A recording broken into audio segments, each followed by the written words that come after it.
ابتدت الفيديوهات بتاع الجيف اويز اللي على بوابات الساحل دي تنزل. ليه بقى خط الصعيد معلوش جيف اويز؟ هيردها لك. ما عندوش حاجه اسمها جيف اوي. لا الاعراض ولا الجيف اوي. لا والموضوع انتشر في البلد. عمك خد جيف اوي. طب في النقد مش هيتخبر.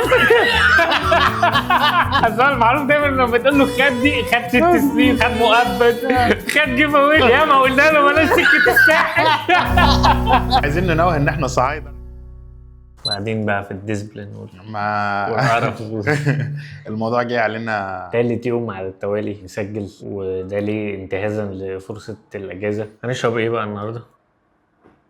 الناس دلوقتي بتبتدي في الويك اند تكون بتروح الساحل، وابتدت الفيديوهات بتاع الجيف اويز اللي على بوابات الساحل دي تنزل. ليه بقى خط الصعيد معلوش جيف اويز؟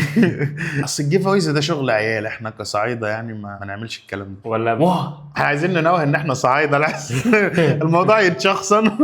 يعني انت علشان تقنع الشركه انه خلي الجيف اويز دي انتوا محتاجين تقدموها للكلاينت اللي رايح للصعيد، هو ده اللي هيرجع يشتري منكم. ده راجل على فكره اصيل، يعني ما يرضاش ياخد حاجه ببلاش. هيردها لك. اللي رايح الساحل ده هياخدها جيف اوي قويه. تمام. لكن الصعيدي ما عندوش حاجه اسمها جيف اوي. ما تجيش لا لا الاعراض ولا الجيف اوي. جت مثلا شركه بسكوت ووزعت في الصعيد، هو تاني يوم على بوابات القاهره وهو جايب بسكوت وبيوزعه. الفرع الرئيسي بزياره. يعني انت هتديله جيف اوي، تاني يوم هتلاقوا فيه ده كربات وفطير هل حد من بتوع الساحل دول بيعمل كده؟ مستحيل. ادي اول سبب خليك تدي جيف اويز عند بوابات الصعيد. والراجل ده لما بنجامله بحاجه لازم يردها، مش اوبشن. خد بالك تخيل في صعيدي يخش بيته وهو واخد جيف اويز. لا والموضوع انتشر في البلد. عمك خد جيف اوي. طب في النقد مش هيتخبر. اصل المعروف دايما لما بتقول له خد دي خد 6 سنين، خد مؤبد، خد جيف اوي. خد جيف اوي. يا ما قلنا له بلاش سكه الساحل. واللي هو مثلا حد يبقى هيروح يناسب حد من انهم يقول له تتناسب دول واخدين جيف اوي. عماه واخد جيف اوي. عماه واخد جيف اوي، يعني از نوت ان اوبشن. هو يقول له كده. ما هو اللي هيفهم يعني ايه جيف اوي يبقى عارف اكيد اتس نوت ان اوبشن. الصعيدي لما هيرجع الجيف اوي عيبه بزياده. عيبه ان احنا نرجعه زي ما هو بالظبط، فاحنا هنرجعه بزياده. مش تبقى اسمها جيف اوي. عارف تبقى اسمها ايه؟ خو. اول خوهوي. خوهوي. وهو خد بالك لما بينادي على واحد يقول له خوهوي. فكر فيها، الموضوع ما فيهوش اي تكلفه. يعني انت بتعمل كامبين كامله فلوسها راجعه لك 100%، 120%. بالظبط. لما بيرجع حاجه ما بيرجعهاش زي ما هي. تاني سبب، انت فاكر ان انت لو اديت لواحد صعيدي جيف اوي هينسى لك ده؟ انت لو في اي وقت حصل لك مشكله هيخش معاك هيدافع عنك. مش كل، انا لسه كنت اقول لك انه مش كل الناس هتودي الجيف اوي ده في تاني يوم. في ناس هتكتبه في الكراسه او في الاجنده عندها عشان لما يحصل حاجه عند الشركه دي هننزل مثلا خبر انه الاسهم نزلت. صعايده واخدين اسهم وراعي. هاشتاج الصعيد تاج راسك. ليه شركات المعسل بجد ما بتديش جيف اويز على بوابه الصعيد؟ البراندات بتاعت مشروبات الطاقه بيبقى ماشي بثلاجه كده ورا ظهره، تمام، وبيطلع يديك يحط الشيشه ورا، يحط جوزه ورا ظهره وانت تقف وهو يشد. هيفتح بيبان لشركات المعسل ان هي عندها برودكتس ما بتتباعش كويس في الصعيد انه تجرب، لانه خد بالك الشركات لما بيبقى عندها برودكت ما بيتباعش يخلوا الناس تجربه فبتتعلق بيه وتشتريه. فهو الراجل ده متعود على القص، لو اديت له شوت شيشه تفاح او كانتالوب او حاجه يجربها. السؤال انه جزء كبير من دعايه الجيف اويز اللي على البوابات انه الناس بتصور وتنزل وتتداول ده، فانت بتعرف يعني خلي بالك الكامبين دي اللي بيصنعها الناس اكتر من يعني انت لما بتاخد الحاجه فبتتبسط وتصور وتقول تجربتك ومش عارف ايه وبص يا جماعه ادونا ايه. تخيل ان هم ادوا لواحد معسل وبتاع، وفي واحد صعيدي فتح بيصور ريل انه عاجبه تجربته في المعسل، فود ريفيور وكده. معسل ريفيور، معسل جوسي، معسل كاتب. ماشي. بس انت تتوقع انه ممكن واحد صعيدي يفتح الكاميرا ويصور ريل ما يحبوش الفضايح. هيقول لك نستر على بعض. بالظبط. هنحاول نقنعهم ان الفكره دي انه دي مش اعراض، دي عروض.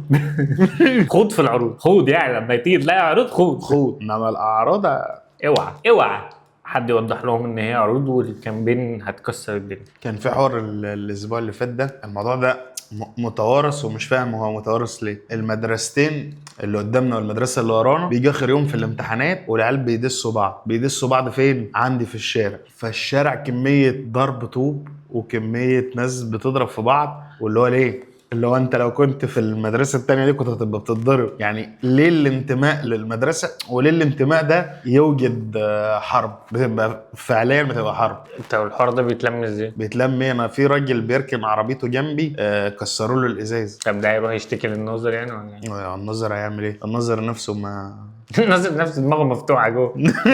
انا بالنسبه لي اخر يوم امتحانات ده بيبقى كارثي. بيبلغوني انه بكره اخر يوم امتحانات. انت بتبقى قلقان كانه امتحان. انا بخبي العربيه يعني محدش بيقول عيب وبتاع. المشكله في ايه؟ المشكله انت مش عارف مين ابن مين. مش شرط، بس في كمية المطلق انه واحد كبير يقف يقول يجيبوا ابيو مش هيسمعوك. لو وقف واحد كبير في الموقف ده هيتضرب. ايه بامانه هيتضرب. مع اخر يوم امتحانات ده ممكن يخلوه دول في يوم ودول في يوم. هل مثلا لو ده حصل اخر يوم في امتحاناتهم مثلا يوم الخميس يوم الاربعاء هيروحوا الحاج مش عارف فرج عابر يشتكوا الجدول؟ معلش انا مش عايز اريح 3 ايام قبل الامتحان الاخير واشمعنى هم رايح 4؟ احنا بنحارب دوله. ازاي هم يمتحنوا يوم الخميس يعني نمتحن يوم الاربعاء؟ احنا نمتحن في نفس اليوم.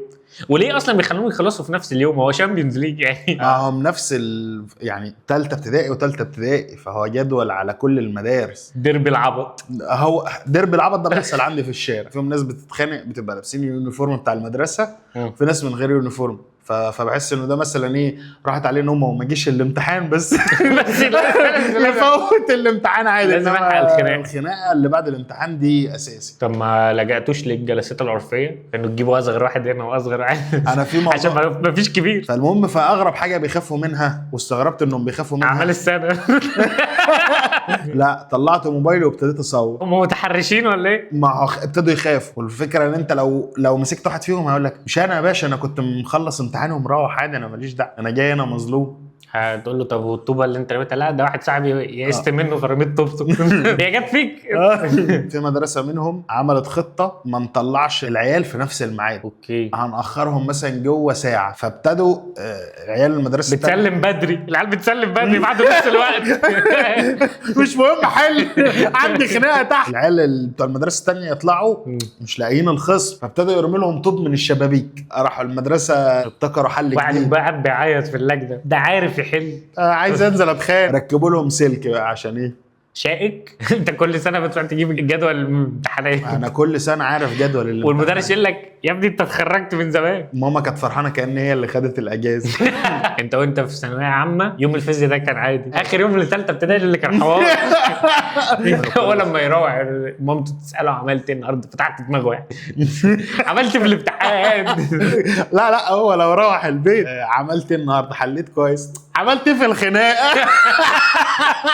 انا اسال على الامتحان. هو اهاليهم لازم تبقى دي المايند سيت بتاعه. هو نايم اخر يوم الامتحان ده كنا بنحتفل، هو نايم على الارض وحاطط سرنج على السرير ونايم. لما كنت بتجهز ليله الامتحان كنت تقعد تبري القلم، هو مبيت المطوه في خل وتوم. عشان ما تلامش. طب بيعرفوا بعض ازاي؟ دول لهم يونيفورم ودول ليهم يونيفورم؟ لا من النشيد بتوع التحرير بينادوا النشيد بتاعهم ايه؟ تحرير 100 100 والجلاء بتبيع طعميه. طب اذا الجلاء منتجين. هل دول خلايجه يعني؟ الجلاء بقى بيقولوا ايه؟ دي مش هينفع. واضح ان الجلاء اجريسيف شويه. تفتكر ايه قصه 7 دوجز؟ 7 شخصيات وكل واحد فيهم كلب حاجه. واحد كلب فلوس. واحد كلب السقه. هل مثلا لو الكلاب عندهم تيك توكس هياخدوا بقى الفيلم ده ويقطعوه ويعملوا عليه اغاني ليجاسي زي شمس الزناتي كده عندنا؟ هم عندهم 7 دوجز. طب انت مش ملاحظ امبارح احنا ممكن رايحين الكافيه الكلاب اللي بتهوى علينا كل مره ما كانوش موجودين؟ كانوا بيتفرجوا على 7 دوجز. خلي بالك الكلاب بقت واخده وضعها قوي. يعني ده عاملين 7 دوجز. السيزون اللي فات كان فيه رحله البحث عن السيد رام، كان بطوله الفيلم كلب. انا هموت وامثل ومش عارف امثل. ليه مفيش رحله البحث عن السيد باهر؟ ايه مميزات الكلب عشان ياخد بطوله فيلم يا اسطى؟ اجره مقدور عليه يا جماعه. هاخد اقل من اي كلب اشتغلت معاه. هل المنتجين خايفين من الكلاب؟ ممكن. يعني ممكن المنتجين مثلا كانوا بيصحوا الفجر طالع عادي يتمشى، لا كلاب بتجري 7 كلاب بيجروا، هعمل لكم فيلم خلاص هعمل لكم فيلم. ده طارق الجنايني ده. طبعا ده مش بيحتاج يمضوه على شرط جزائي. ما انت لما بيديك على شرط جزائي بيقول لك ايه، انا ماسكك من رقبتك. هو كده كده ماسكه من الرقبه. المفروض انه الانسان يبقى خايف ان الذكاء الاصطناعي يستبدله. انت خايف من كلب ومش خايف لا يعضك، انت خايف لا يستبدلك. منطقي ان انت تخاف لا يعضك. يعني بتخيل انه بعد كده انه يكلمني تليفون انه بنكلمك بخصوص بطولة فيلم، يطلع الفيلم مش جاي اللي جاي الباندا. الباندا دي الكلبة بتاعتي وانا اشتغل لها البي ار بتاعها. يعني هل هم بيعملوا كاستنج للكلاب، بيروح يصور ويقول له بروفيل يمين بروفيل شمال، بعد كده يساله عملت حاجه قبل كده؟ عضيت واحد. لا عملت حاجه في السينما. عضيت واحد في السينما. كان خارج هو وصاحبته ورمى عليها في شاور، ما قدرتش امسك نفسي، انفعلت عليه وعضيته. ليك اي سابقات مع ممثلين عملت معاهم؟ عضيت الفنان القدير. لا انا اللي بطلت الشغلانه. طلعت يعني وبقت الناس مهتمه بيك ونسوق. لا لا عضيته فعلا. خليته مش قادر يمشي. احنا لازم نفكر هم الكلاب اشطر مننا في ايه علشان نتفوق عليهم. لو انا جيت امثل مع كلب ومشهد مؤثر، هل برضه ما ينفعش ابص له في عينه؟ ما دي ثوابت مش هينفع نلعب فيها. المخرج ما تبصلوش في عينه. يا ريس مش هينفع، ده مشهد رومانسي على مسؤوليتك الشخصيه. وهو المخرج كات يا ريس بيبص لي في عينه. يا ريس بيبص لي في عينه وهو همشي. واطلع في انترفيو بعد بتاع، يا جماعه كنت بمثل معاك كنت حاسس برهبه كبيره، بصيت له في عينه. اول ما بصيت له في عينه نسيت الكلام. كل ما حد بيمثل مع ممثل كبير وتقيل يقول لك اول ما بصيت له في عينه نسيت الكلام. بس انت عارف انه ده هيبقى كويس، انه هي كلاب ما بتعيش كتير. ما بتعيش كتير كعمر ولا على مستوى الفني؟ الفني. الاثنين. لو في مشهد في حاجه غلط والمخرج يتعصب، ايه مين الكلب؟ مش لك مش قلت لك مش عملنا بروفة مكتب؟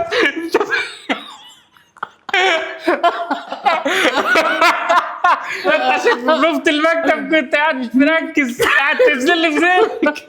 ده مش هيجيبوا له بريك، هيجيبوا له ايه؟ هياخدوا العدل بتاع المخرج يرموه. هو الكلب ده هيبقى ليه كرفان ولا مثلا كرتون ولا الدنيا هتمشي معاه ازاي؟ العربية بتاع المخرج هيطلع ينام فوقيها. ويجي المخرج يقول له جرح لي الكابوس. بوظت لي الفيلم وسمحت بيه، انما تجرح لي الكابوس ده اللي مش. في نهايه حلقتنا لو في اي حد من مدرسه التحرير او مدرسه الجلاء، خد اللينك وابعته لاصحابك في الجروب بقى في المدرسه في وات ايفر، وقول لهم دول ناس بيتكلموا كلام مهم جدا، وانا قلت خساره اسمع العظمه دي لوحدي. استنونا في حلقات قادمه.